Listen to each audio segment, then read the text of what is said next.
وهحطه في الفرن. وادي شكله بعد ما طلع. هرشه كده برشاش المية وهروح مغطياه بحته نضيفه وهسيبه بقى لغايه اما يبرد. وادي شكله بعد ما برد.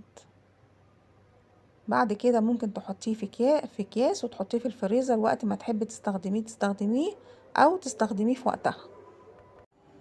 بصوا هشش جدا وجميل جدا. لو عجبكم الفيديو ما تنسوش لايك وشير واشتراك في القناة ودعوة حلوة. وبصوا بقى شكله بعد ما فتحته من جوه، شكله رائع. بصوا هشش ازاي، في منتهى الروعة والجمال. سلام عليكم.